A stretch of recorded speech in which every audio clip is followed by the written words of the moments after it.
చిన్న ప్రార్థన చేసుకొని వాక్య భవనకి వెళ్దాం.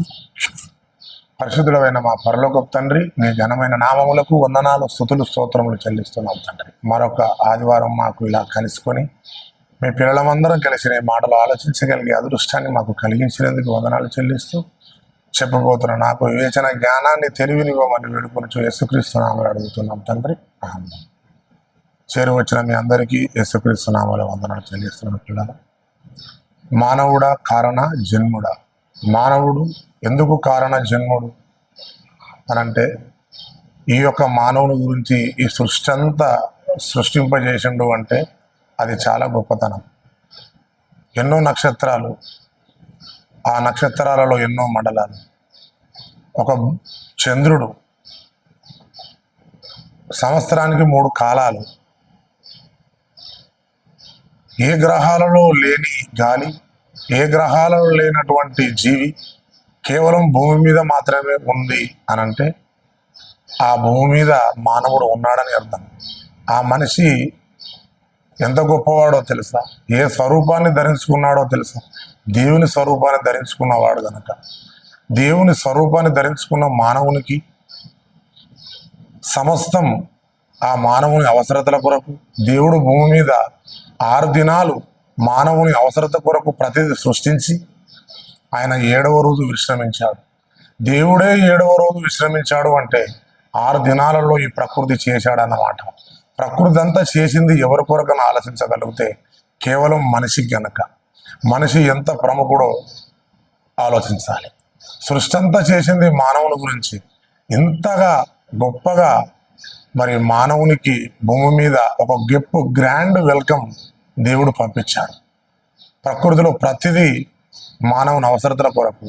మానవుడు 60 నుంచి 70-80 సంవత్సరాలు బ్రతికేంత వరకు మానవునికి ఇది తక్కువ లేదు, ఇది తక్కువ కాదు అనుటకు లోపించకుండా దేవుడు ప్రకృతిలో ప్రతిదీ మనిషి కొరకు చేశాడు. గాలి లేకపోతే మనిషి బతకలేడు. ప్రకృతిలో ఉన్న ప్రతి పండు ద్వారా ఏదో ఒక విటమిన్ వస్తుంది. అది A vitamin, B vitamin, C vitamin, Z vitamin దాకా ఎన్నో ప్రకృతిలో తీసుకుంటున్న ప్రతి మనిషికి దాని ద్వారా ఆరోగ్యవంతునిగా చెంది మెదడులో ఉన్న ప్రతి నరాన్ని స్పర్శకు మరి రక్తనాళాలు పనిచేసుటకు ప్రకృతిలో దేవుడు ఎన్నో పెట్టాడు. అవన్నీ తీసుకుంటున్నాడు కనుకనే ఈరోజు మానవుడు ఆరోగ్యంగా ఉంటున్నాడు. ఇన్ని చేయగలిగిండు అంటే కారణం ఇవన్నీ ఎందుకు చేయబడ్డాయని మనం ఆలోచించగలిగితే కేవలం మానవుడు మాత్రమే ఉన్నాడు కనుక. మనిషి కొరకు అర్థం కానటువంటి ఈ విశ్వం ఎంత చేశాడో దేవుడు మీరు ఆలోచించగలగాలి. కేవలం మనిషి గురించే నక్షత్రాలను లెక్కించగలవా? 4-5 నక్షత్రాలు లెక్కించగానే కన్ఫ్యూజ్ అయిపోతాం. ఆ నక్షత్రాలలో కొన్ని మండలాలు. సూర్యుని చుట్టూ భూమి తిరుగుతుంది, భూమి చుట్టూ మరో గ్రహాలు తిరుగుతున్నాయి. ఇలా ఈ యూనివర్సల్ సిస్టమ్ అంతా తిరుగుతుందంటే కారణం కేవలం మనిషి ఉన్నాడనే. మనిషి లేకపోతే ఈ ప్రకృతి తిరగదు. ఈ మనిషి లేకపోతే ఈ నక్షత్రాలు, ఈ కనబడుతున్నదంతా విశ్వం, ఆకాశాలు, మహాకాశాలు, బ్లూ నీలి ఆకారంలో కనబడుతున్నటువంటి ఆ ఆకాశం, అవన్నీ ఎందుకు అంటే మానవుడు భూమి మీద ఉన్నాడు కనుక. అంత ప్రముఖుడు, అంత ప్రథముడు, అది మానవుని స్వరూపాన్ని ధరించుకున్నవాడు కనుక. అందుకే మానవుడు కారణ జన్ముడు. ఇంత గొప్ప మనిషి గురించి చేయబడింది. మనిషి భూమి మీదకి వచ్చాడు. మంచిగా బ్రతకాల్సిన మనిషి, దేవుని చిత్తాన్ని నెరవేర్చాల్సినటువంటి మనిషి, భూమి మీద మనుషులు ఆరంభించి విస్తరింపండి, మీరు ఫలించండి, అభివృద్ధి పొందండి, ప్రకృతిలో ఉన్నదన్నంత లోబర్చుకోండి, అంత తినండి, అంత మీ గురించి అని చెప్పని ఆశీర్వదించి పంపించిన ఆ దేవుడు దేవుని మాటలని నమ్మక, దేవుని మాట ప్రకారంగా విశ్వసించక, ఆది తల్లిదండ్రులైన ఆదాము అవ్వలే దేవుని మాట వినక, ఆ పరలోకాన్ని మనకు చేరకుండా, మనల్ని దక్కించుకోకుండా దేవుని దూతలతో పోరాడి జయముందలేక భూమి మీద త్రోయబడినటువంటి ఆ అపవాది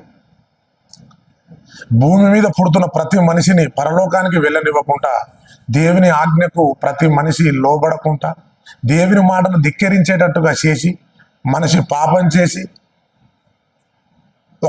మానవుడు ఒక కారణ జన్ముడుగా పుట్టిస్తున్న దేవుని వైపు మళ్ళా వినక దేవుని మాటను ధిక్కరించి పాపం చేసి నరకానికి వెళ్ళిపోతున్నాడు. పిల్లరా, మానవుడు నిజంగా కారణ జన్ముడే. ఎందుకు పుడుతున్నాడో తెలుసా? మనిషి భూమి మీదకి ప్రతి తల్లిదండ్రుల ద్వారా, ఇరువురి గర్భం ద్వారా దేవుడు ఇస్తున్నటువంటి ఈ పిల్లలను భూమి మీదకి ఆరిన నేల మీదకి వస్తున్న ప్రతి మనిషి కారణ జన్ముడే. ఎంత కారణ జన్ముడో తెలుసా? ఎందుకు భూమి మీదకి వస్తున్నాడో తెలుసా? ఈ జగత్తు, ప్రకృతి, విశ్వమే ఈ భూమి మీద పుట్టక మునుపు, అసలు ఈ భూమి మీద ఈ కంటితో చూస్తున్నటువంటి ఈ విశ్వాన్ని చూడక ముందుకు దేవుడు నిన్ను నన్ను తన హృదయములో, తన మనసులో ఉంచుకొని ఎందు నిమిత్తం భూమి మీదకి పంపిస్తున్నాడో తెలుసా? ఎఫ్సి పత్రిక 2వ అధ్యాయం 10వ వచనంలో ఏమనుంది? మరియు వాటి యందు మనము నడుచుకొనవలెనని దేవుడు ముందుగా సిద్ధపరిచిన సత్క్రియలు చేయుటకై. సత్క్రియలు, సత్ అనగా సత్యం, సత్యానికి గురించినటువంటి పనులు భూమి మీద కొన్ని ఉన్నవి. ఆ సత్యమే యేసుక్రీస్తు. యేసుక్రీస్తు పనుల నిమిత్తం, యేసుక్రీస్తు పనులు చేయుట కొరకే మానవుడు భూమి మీద జన్మిస్తున్నాడు, దేవుడు జన్మింపజేస్తున్నాడు. చూడండి, ఎఫ్సి పత్రిక 2వ అధ్యాయం 10వ వచనం చక్కగా రాయబడింది ఇక్కడ. మరియు వాటి యందు మనము నడుచుకోవాలనని దేవుడు ముందుగా సిద్ధపరిచిన సత్క్రియలు చేయుటకై మనము క్రీస్తు యేసునందు సృష్టింపబడిన వారమై ఆయన చేసిన పని అయి ఉన్నాము అన్నాడు. అంటే మనము వాటి యందు నడుచుకున్న దేవుడు ముందుగా మనల్ని సిద్ధపరచుకున్నాడు. అది ఎందులో? యేసుక్రీస్తులో సిద్ధపరచుకున్నాడు. ఏమని? మనము సత్క్రియలు అని చేయుట కొరకై యేసుక్రీస్తు ద్వారా దేవుడు మనల్ని ముందుగా సిద్ధపరచుకున్నాడు. యేసుక్రీస్తు ద్వారానే మనల్ని ఎందుకు ఏర్పరచుకోవాలి అని అంటే, ఆయననే మనకు లోక రక్షకుడు. ఆయన మొదటి కుమారుడు, దేవునికి జ్యేష్ఠ కుమారుడు. ఆయన ద్వారా మనల్ని తన కుమారులుగా స్వీకరించాలనుకుంటున్నాడు. అంటే యేసుక్రీస్తు భూమి మీదకి వచ్చాడు.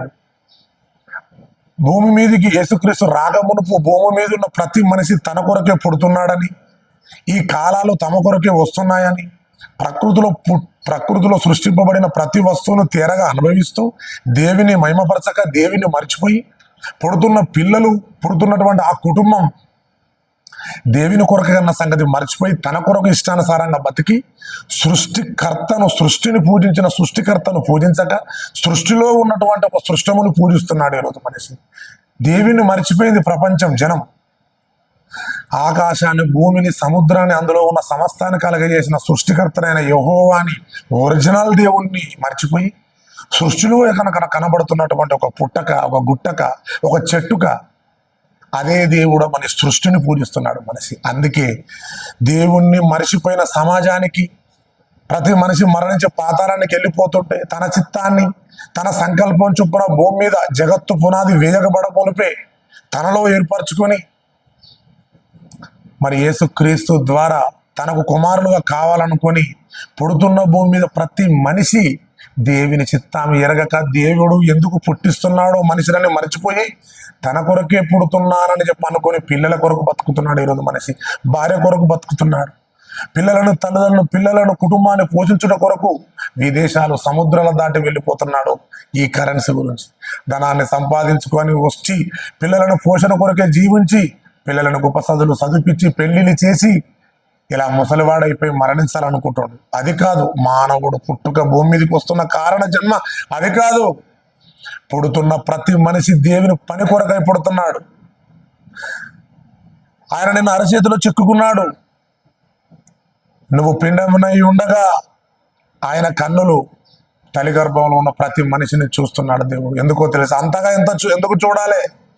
నీ పనులు చేసుకొని భూమి మీద ధనాన్ని సంపాదించుకొని కుటుంబాన్ని పోషించుకుంటూ అందరి వాళ్ళే భూమి మీద గొప్ప మేడలు కట్టి 10 మందికి చూపించుకోవడానికి కాదు. నీవు తల్లి గర్భంలో ఉన్నప్పుడు ఆయన కన్నులు చూసేది. మన అందరం తల్లి గర్భంలో ఉన్నప్పుడు దేవుడు ఆయన వాటి కళ్ళతో చూసి నియమింపబడిన దినములు ఒక్కటైనా కాకమునుపే నీ గ్రంథంలో రాసుకున్నామని రాయబడింది కీర్తన గ్రంథంలో 119లో. ఎందుకు రాసుకోవాలి? నీ గురించి, నా గురించి. నువ్వు భూమి మీదకి వచ్చి ధనాన్ని సంపాదించి 10 మందికి నువ్వు కట్టే మేడలు, మిద్దెలు, కార్లు ఇవి చూపించుకోవడానిక? మనం తల్లి గర్భంలో ఉన్నప్పుడు దేవుడు మనల్ని చూడాలి? అది కాదు. ఎందుకు అంత మనిషిని పరీక్షించి నువ్వు తల్లి గర్భంలో మొదటగా తయారవుతున్నప్పుడే అంత ఎందుకు చూడాలి? నిన్ను భూమి మీదకి వస్తున్న ప్రతి మనిషి దేవుని ప్రతినిధి. దేవుని పనులు చేయ కొరకు నువ్వు పుడుతున్నావు. దేవుని పనులు చేయుట కొరకై ఆయన నీకు కాళ్ళు, చేతులు, మాట, శక్తి, కళ్ళు, వెంట్రుకలు, నీ శరీరంలో ఉన్న ప్రతి అవయవం నీకు మంచిగా రావాలి అని, నువ్వు భూమి మీదకి వచ్చి తనను మహిమపరచాలని, సమాజం అంతా పుట్టి తన కొరకే పుడుతున్నామనుకొని ఒరిజినాలిటీ సృష్టికర్తను మరిచి సృష్టముని పూజిస్తున్న వారికి నువ్వు వెళ్ళి గలమెత్తి వాక్యాన్ని ప్రకటించి, మనం భూమి మీదకి వస్తున్నామంత కారణ జన్మలో మనమంతా ఒకే తండ్రికి పిల్లలం, వివిధ తంత్రముల ద్వారా మనం వ్యాపారాలు వేరుపరచుకొని తండ్రికి దూరం అయిపోయి సృష్టిని పూజిస్తున్నాం. సృష్టికర్తను మర్చిపోయామని చెప్పని భూమి మీదకి నువ్వు వస్తున్నావు కారణ జన్ముడుగా. వచ్చి ప్రపంచానికి నిజమైన దేవుడు ఎవరో చెప్పాల్సిన వాడవై ఉండాలి. అందుకే నీ జన్మ జరిగింది భూమి మీద. అందుకే ఇలా ప్రపంచం అంతా మర్చిపోయి నిజమైన దేవుని మర్చిపోయి భూమి మీద ఎక్కడెక్కడనో పూజించుకుంటూ పాతాళానికి జారిపోతుంటే పుడుతున్న బిడ్డ నా దగ్గరికి రాలేక దేవుడు బాధపడి యేసుక్రీస్తుని భూమి మీదకి పంపించాడు. పంపించి యేసుక్రీస్తు ఏమన్నాడో తెలుసా? భూమి మీదకి వచ్చినప్పుడు చూడు, యోహాను సువార్త 4వ అధ్యాయం 34వ వచనం. యోహాను సువార్త 4వ అధ్యాయం 34వ వచనం ఏమనుంది ఇక్కడ? యేసు వారిని చూచి అంటున్నాడు, నన్ను పంపిన వాని చిత్తము నెరవేర్చుటయు ఆయన పని తుది ముట్టించుటయు నాకు ఆహారమై ఉన్నదన్నాడు. ఏమన్నాడు? నన్ను పంపిన వాని చిత్తము నెరవేర్చాలి. యేసుప్రభు అంటుండు, నా జన్మ ఎందుకు జరిగిందో తెలుసా? నన్ను దేవుడు భూమి మీదకి మరియ గర్భం ద్వారా ఎందుకు పంపించాడో తెలుసా? పుడుతున్న ప్రతి మనిషి తన పని కొరకని ముందుగా సిద్ధపరిచిన సత్క్రియలు చేయుటకై భూమి మీద మనిషి పుడుతున్నారు. కారణ జన్మను మర్చిపోయారు. వివిధ తంత్రముల ద్వారా తన సొంత పనులు ఏర్పరచుకున్నారు. సృష్టికర్తను మర్చిపోయారు. సృష్టికర్తను మర్చిపోయారు. సృష్టించినటువంటి దేవుని ప్రకృతిని తేరగా అనుభవిస్తూ దేవునికి న్యాయం చేయలేక, దేవుడు ఎవరో తెలవలేక, ఒకడు తల్లిదండ్రులు దేవుడు అంటున్నారు, ఒకడు పుట్టకు దేవుడు అంటున్నాడు, ఒకడు చెట్టును దేవుడు అంటున్నాడు. ఇవన్నీ చూసి దేవుడు బాధపడి నిజమైన దేవుడు ఎవరో వీళ్ళకి ఒకసారి పరిచయం చేద్దామని యేసుక్రీస్తుని భూమి మీదకి పంపించాడు. పిల్లల పంపించి అంటున్నాడు, ఆయన మానవ జీవితంలో బతికింది 33.5 సంవత్సరాలే. ఆయన బ్రతికిన జీవితం అంతా దేవుని కొరకే బ్రతికాడు. ఇలా బతకాలని చూపించాడు. అందుకే అంటుండు, నన్ను పంపిన వాని చిత్తము ప్రతి మనిషిని పంపుతుంది యెహోవా దేవుడే. భూమి మీదకి వస్తున్న ప్రతి మనిషి కారణ జన్ముడు, పంపించేది భూగడ్డ పైకి దేవుడే. అంటుండు, నన్ను పంపిన వాని చిత్తము నెరవేర్చుటయు ఆయన పని తుదముట్టించుటయు నాకు ఆహారమై ఉన్నది అంటున్నాడు. మానవునికి కారణ జన్ముడు భూమి మీదకి వచ్చిన ప్రతి మనిషికి 3 పూటలు తింటూ మసాలా అని, చికెన్ అని, మటన్ అని ప్రకృతిలో ప్రతిదీ తీసుకుంటున్నావు. ప్రకృతిలో ప్రతి జంతువుని మాడగాల్చుకొని తింటున్నావు. ఇదే ఆహారం అనుకుంటున్నావు. కానీ యేసు భూమి మీదకి వచ్చి అన్నాడు, ఆయన పనిని తుదిమిట్టించేంత వరకు అదే నాకు ఆహారం అంటున్నాడు. ఎప్పుడు ఆదివారం వస్తే ఎప్పుడు మటన్, చికెన్ తెచ్చుకోవాలని తినమనుకుంటున్నాం. మనం ఎక్కడ? ఆయన పని కొరకు వచ్చినటువంటి నేను ఆయన పని తుది ముట్టించేంత వరకు నేను నిద్రపోను, అదే నాకు ఆహారం అంటుండు. ఏసెక్కడ? అందుకే మర్చిపోయిన సమాజానికి మానవుడు కారణ జన్ముడుగా వచ్చిన మనిషి, దేవుని కొరకు పని చేయాల్సిన మనిషి, పుడుతున్న ప్రతి మనిషి దేవుని కొరకు సత్క్రియలు చేయుటకే అని జన్మ జరుగుతుందన్న సంగతి మర్చిపోయాడు. కనుకనే యేసు ప్రభు వచ్చి ఒక్కసారి మరలా మనకు గుర్తు చేస్తున్నాడు, నేను తండ్రి పని మీదకి వచ్చాను, అదే నాకు ఆహారం అంటున్నాడు. ప్రియులారా, మానవుడు కారణ జన్ముడే. దేవుని పనిచేర కొరకు పుట్టావు నువ్వు. మనమంతా దేవుని పని కొరకు పుట్టాం. ఆయన పనులు చేయాలి. ఆయన మనల్ని గుర్తించేంతగా భూమి మీద ఏదో ఒకటి పని చేసి తిరిగి వెళ్ళిపోవాలనుకుంటున్నాడు. అందుకే 90వ కీర్తనలు అంటాడు, మొదటి వచనంలో దావీదు గారు, దేవా మాకు తరతరముల నుండి నివాస స్థలము నీవే. పర్వతాలు పుట్టక మునుపు, సృష్టి పుట్టక మునుపు, చూడండి కీర్తన గ్రంథం 9వ అధ్యాయం 1వ వచనం చూడండి. ప్రభువా, తరతరముల నుండి మాకు నివాస స్థలము నీవే. పర్వతములు పుట్టక మునుపు, భూమిని లోకమును నువ్వు పుట్టింపక మునిపే, యుగ యుగములవు నీవు మాకు దేవుడవు. నీవు మనుషులను మట్టికి మార్చుచున్నావు, నరులారా తిరిగి రమ్మనంటున్నావు. భూమి మీదకి వస్తున్న ప్రతి మనిషి కారణ జన్ముడు. నీకిచ్చిన ఈ తరములో కాలాన్ని వృధా చేసుకోక ఏదో దేవుని కొరకు సత్క్రియలు చేసి దేవుడు నిజమైన దేవుని పరిచయం చేసి నీ పుట్టుకకు మరి పుట్టుకనిచ్చిన దేవునికి రుణాన్ని ఎలా తీర్చుకుంటున్నావు? నువ్వు సేవ చేసి తీర్చుకోవాలి. మనం దేవుని కొరకు పనులు చేయాలి. సహకారిగా ఉంటావా? డబ్బిస్తావా? ఇవ్వు. దేవుని కొరకు గలమెత్తి వాక్యం ప్రకటిస్తావా? చెయ్యి. చెప్పలేకపోతున్నావా? ధనాన్ని సహకరించు. దేవుని పనిలో వాడబడు. ఏదో రకంగా నీ పుట్టుకకు కారణ జన్ముడవు నువ్వు. దేవుడు ఎంతో కష్టపడి అరచేతిలో చెక్కుకొని తల్లి గర్భంలో ఉన్నప్పుడు నువ్వు రూపింపక మునిపై ఆయన తన గ్రంథంలో మొదటి రోజు నుంచి రాసుకున్నాడు. అంటే మానవుని ఆయుష్ కాలం చాలా గొప్పది. ఒక రోజు జరుగుతుందంటే సూర్యుడు తిరగాలి, సూర్యుని చుట్టూ భూమి తిరగాలి, కొన్ని గ్రహాలు తిరగాలి. అలా తిరుగుతున్నటువంటి పరిభ్రమణలో వచ్చేదే ఒకరోజు. సూర్యుడు స్టేబుల్గా ఉన్నాడు అంటే పిల్లారా ప్రకృతి అంతా తిరుగుతుంది. ఇదంతా నీ ఆయుష్ కాలం దగ్గర పడడానికి నువ్వు రాత్రి పొద్దంతా దేవుని పని చేసి రాత్రి మంచిగా నిద్రపోయి మళ్ళా ఉదయం లేచి దేవుని పని కొరకు చేయడానికి పుట్టావు. నువ్వు కారణ జన్ముడు. ప్రతి జీవి దేవుణ్ణి జ్ఞాపకం చేసుకుంటుంది. ఆహారం లేకపోతే కాకి పిల్లలు యెహోవాకు మొరపెడుతున్నాయి. సింహము పిల్లలు వేటాడుతున్నప్పుడు నాకు ఆహారం ఇవ్వమని యెహోవా దేవుని మొరపెడుతున్నాయి. ఒక మాట్లాడలేనటువంటి ఒక జీవులే సృష్టికర్తను కరెక్ట్గా పూజించి ఆహారం కొరకు అడుగుతున్నాయంటే మాట కలిగిన నీవు సృష్టి అంతా నీ కొరకు సృష్టింపబడింది. విశ్వం అంతా తిరుగుతుందంటే కారణం, అది ఉందంటే కారణం నువ్వు, నేను, మనమే మానవుడు ఉన్నామని. ఇంత మాట కలిగిన నీవే దేవుని కొరకు పుట్టావని అందుకే నీ జన్మ నా జన్మ జరిగిందని మర్చిపోయి మరి పెళ్లిలలో, పబ్బులలో, విందులలో కైనీలు, గుట్టకాలు, సిగరెట్లు, బూతులు, సొరసొక్తులు ఎంత నటన జీవితం నటిస్తున్నావంటే నిన్ను వదిలిపెడతాడా దేవుడు? వదిలిపెట్టాడు. కనుక ప్రాణాలతో ఉన్నాం మనం ఇప్పటికీ. మానవులు మన కారణ జన్ములం. ఆయన సృష్టి జగత్తు పుట్టక మునిపై యేసుక్రీస్తు ద్వారా మనల్ని ఏర్పరచుకుంటూ భూమి మీదకి వస్తున్న ప్రతి మనిషి తన పనులు చేయాలని. తిరిగిపోయేటప్పుడు నువ్వు పరిశుద్ధునిగా నిర్దోషిగా తిరిగి రావాలనుకుంటున్నాడు. పాపివా కాదు.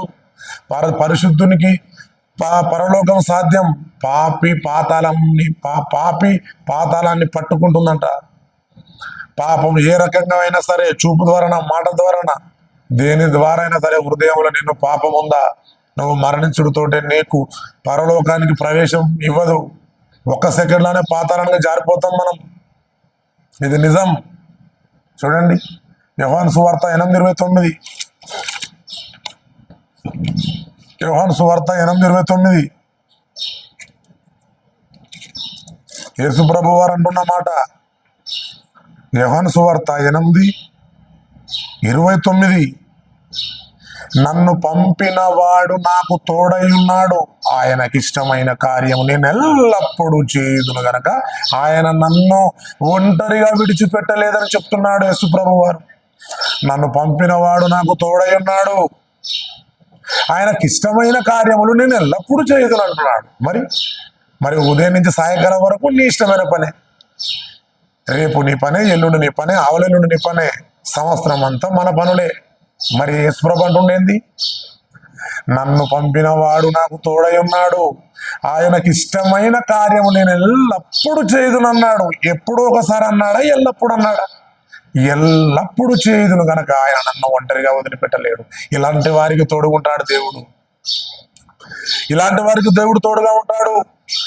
6 నెలలంతా నీ పని, సంవత్సరం అంతా నీ పని చేసి హ్యాపీ న్యూ ఇయర్, కొత్త సంవత్సరం రోజు ఒకరు వచ్చి కూర్చొని స్నానం చేసి ఫ్రెష్గా వచ్చి కూర్చుకొని మరి పాస్టర్ గారు ఇచ్చేటువంటి ఆ లేఖనం వచనం తీసుకొని నీకు తోడై ఉన్నాను అనగానే నీకు తోడై ఉన్నాడని నువ్వు అనుకుంటున్నావా? కాదు. ప్రతి గంట, ప్రతిరోజు బైబిల్ చదవాలి. ఆయన చిత్తాన్ని ఏందో తెలుసుకోవాలి. నేను ఎందుకు పుట్టాను, భూమి మీదకి ఎందుకు వస్తున్నాను, తరతరాలు ఎంతో మంది వచ్చారు, భూమి మీద కాలగర్భంలో గడిచిపోతున్నారు, ఇంకా భూమి మీదకి ఎందుకు మనుషులు వస్తున్నారు అన్నది నువ్వు తెలుసుకోవాలి. ఎల్కేజీ నుంచి డిగ్రీ దాకా ఎన్నో తెలుసుకున్న నీవు బైబిల్లో 66 పుస్తకాలు రాయబడినటువంటి ఒక గ్రంథాన్ని ఒక క్రైస్తవుడుగా నువ్వు తెలుసుకోలేకపోతున్నావా? మానవ పుట్టుక జన్మ కారణం ఎందుకో నువ్వు తెలుసుకోలేను. నువ్వు ఎదుటి వ్యక్తులకు నువ్వేం కారణ జన్ముడుగా ఉంటావు, నువ్వేం మాదిరిగా ఉంటావు. అందుకే అంటున్నాడు చూడండి, నన్ను పంపిన వాడు నాకు తోడై ఉన్నాడు, ఆయనకిష్టమైన కార్యమును నేను ఎల్లప్పుడూ చేయుదును. ఇది భూమి మీదకి వస్తున్న మానవుడు కారణ జన్ముడు. ఇందు నిమిత్తమే భూమి మీదకి కారణమై వస్తున్నాడు. ఆ కారణాన్ని మరిచి నీ పని చేసుకుంటున్నావు, నీ ఇష్టమైన పనులు చేసుకుంటున్నావు, నీ పిల్లల గురించి నీ భార్య గురించి శ్రమ పడుతున్నావు, రోడ్ల మీద పళ్ళు అమ్ముతున్నావు, వ్యాపారాలు చేస్తున్నావు, చెమట గారుస్తున్నావు, తీసుకొచ్చి పూజిస్తున్నావు. మరి దేవుని గురించి ఏం చేస్తున్నావు? దేవుడు నీకు ఇచ్చిన ఆయుష్కాలంలో నువ్వేం సమాధానం చెప్పగలవు?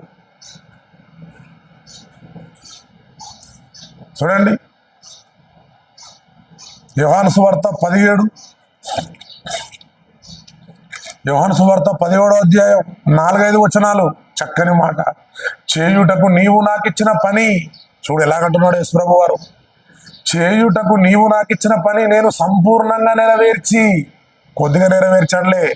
ఎప్పుడో ఒకసారి ఆదివారం నాడు 2 బోలు తోముతావు, పరలోకానికి వెళ్దాం అనుకుంటున్నాను. ఎప్పుడో ఆదివారం నాడు ఏదో మెసేజ్ తింటావు, నేను పరలోకానికి వెళ్ళిపోతాను, నేను సత్యవంతుని అనుకుంటున్నావు. కానీ యేసుప్రభు అంటుండి ఇక్కడ, నీవు చేయుటకు నీవు నాకు ఇచ్చిన పని అంటే యేసుప్రభు వారికి చేయుటకు నాకు ఇచ్చిన పని ఏందో అర్థమైంది కనుక ఆయన సంపూర్ణంగా భూమి మీద తన పని చేసుకొని ముగించుకొని వెళ్ళిపోయాడు మానవ రూపంలో వచ్చి. మరి నువ్వు నేను మనమంతా మానవ రూపంలోనే భూమి మీదకి పంపిస్తున్నాడు దేవుడు. మరి ఏం చేస్తున్నావు? ఈ మాట నువ్వు అనగలవు? ఈ మాట నేను అనగలనా? యేసుప్రభు అన్నట్టుగా ఏమంటున్నాడు? చేయుటకు నీవు నాకు ఇచ్చిన పని నేను సంపూర్ణంగా నెరవేర్చి భూమి మీద నిన్ను మహిమ పరిచితిని. తండ్రి, లోకము పుట్టక మునుపు నీ యొద్ద నాకు ఏ మహిమ ఉండేనో ఆ మహిమతో నన్ను ఇప్పుడు నీ యొద్ద నన్ను మహిమపరచుము అనగలవా నువ్వు? నీ మహిమ ఏందో తెలుసా? భూమి మీద నువ్వు రాక మునుపు నీ మహిమ నా మహిమ ఎలాగుందో తెలుసా? తండ్రి దగ్గర గొప్ప మహిమతో ఉన్న వాళ్ళం మనమంతా, తండ్రిలో ఉన్న వాళ్ళం. అందుకే మన మహిమ ఎలా ఉందో యేసుప్రభు వారు ఇక్కడ చెప్తున్నారు చూడండి. తండ్రి, లోకము పుట్టక మునుపు నీ యొద్ద నాకు ఏ మహిమ ఉండేనో ఆ మహిమతో నన్ను ఇప్పుడు నీ యొద్ద నన్ను మహిమపరచుము. అంటే యేసుప్రభు వారు తండ్రి దగ్గర ఉన్నప్పుడు గొప్ప మహిమ ఉంది. ఆయన దగ్గర కూడా వేలాది దూతలు, యేసుప్రభు వారికి శబ్దాలు, డప్పులు, ఆయన నడుస్తుంటే ఆయనకు వందనాలు చెప్పేవాళ్ళు, మొక్కి నమస్కరించేవారు.